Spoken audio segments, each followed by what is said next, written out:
Colleges को रंगा जा रहा है, उसके खिलाफ आपने आवाज उठाई है।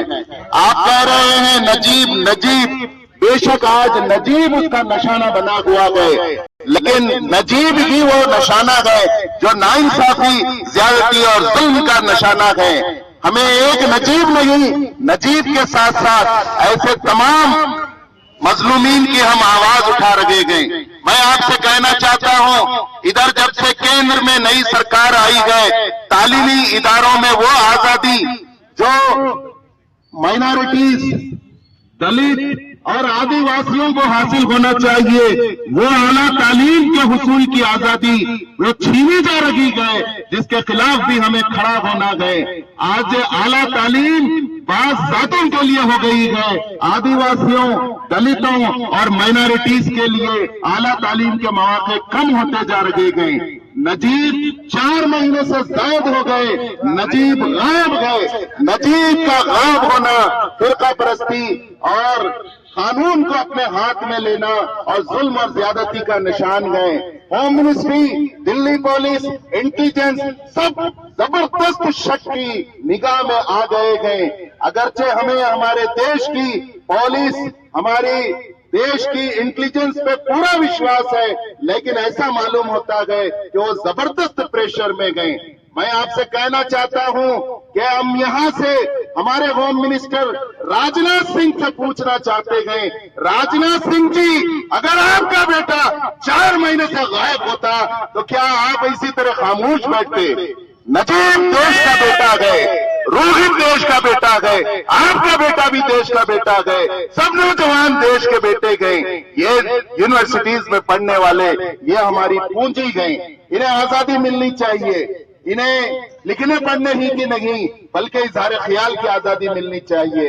एक खास फ्रेमवर्क में बात नहीं, बल्कि नए इनोवेटिव क्रिएटिविटी अगर क्रिएट होती है, मुस्तकबिल के नक्शे बनते गए, तो वो यंगस्टर्स ब्रेन में बनते गए और ये यंगस्टर्स डेवलप होते गए हमारे यूनिवर्सिटीज में। हमारे यूनिवर्सिटीज को फिरकावारियत का और इससे आगे बढ़कर फैशिस्ट रंग दिया जा रहा है, जो हमारे देश के लिए खतरनाक है। मैं आपसे कहना चाहता हूं कि हम दस्तूर में जो डिफिनेशन नेशनलिज्म का दिया गया है, हम उस नेशनलिज्म के कायल हैं, जिसमें यूनिवर्सिटी इन डाइवर्सिटी गए, हम इंडियन हुड के कायल गए। हम किसी ऑर्गेनाइजेशन, किसी नेता से हम और डिफिनेशन लेने के लिए तैयार नहीं गए। हमें कोई टीच करने की जरूरत नहीं है, नेशनलिज्म बताने की जरूरत नहीं है। ये देश हमारा है, रोहित हमारा है, नजीब हमारा है, और इस तरह के जहां जहां जुल्म रखे गए, ये सब देश के बेटे और पूंजी गए। नेशनलिज्म हम अच्छी तरह जानते गए, हम इंडियन गए, इंडियन हुड के कायल गए। हम दस्तूर ने, कॉन्स्टिट्यूशन ने जो नेशनलिज्म का डिफिनेशन दिया गए, हम उसको मानते गए। किसी जमात, किसी ऑर्गेनाइजेशन के डिफिनेशन को हम मानने तैयार नहीं गए। आज ये नौजवान भाई, जिसमें कई एक ऑर्गेनाइजेशन है, वेलफेयर पार्टी ऑफ इंडिया है, इसके अंदर एसआईओ लीड कर रखी है, कई एजुकेशन इंस्टीट्यूट्स के स्टूडेंट और उसके मैनेजमेंट्स यहाँ पर शामिल गए।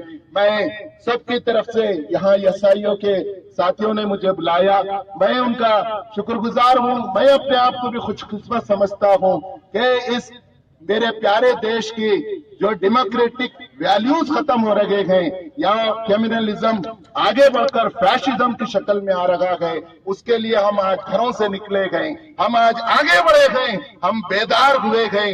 हम देश के हित में काम करेंगे, इस देश को बचाएंगे, इस देश के कॉन्स्टिट्यूशन को अपहोल्ड करेंगे। शुक्रिया, धन्यवाद।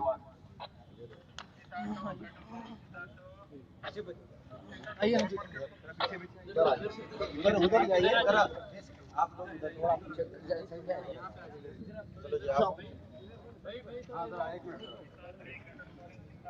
सर सामने देखिए, आगे न पाओ, आगे न पाओ। सर इधर सामने देखो, बैनर बैनर ऊपर उठाओ जरा। ये इशू है, इमीडिएट इन्वेस्टिगेशन की डिमांड करते हैं। और ऐसा छोड़ो ऊपर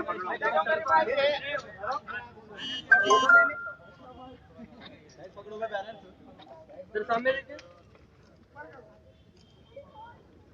सभी देखो, सर हाथ लगे, सामने देखिए सर, अब देख रहा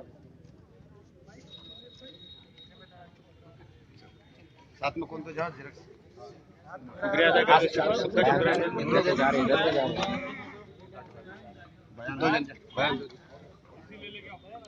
अब यहाँ से आप लोग यहाँ साइड में आ जाइए और जिसको पानी पीना है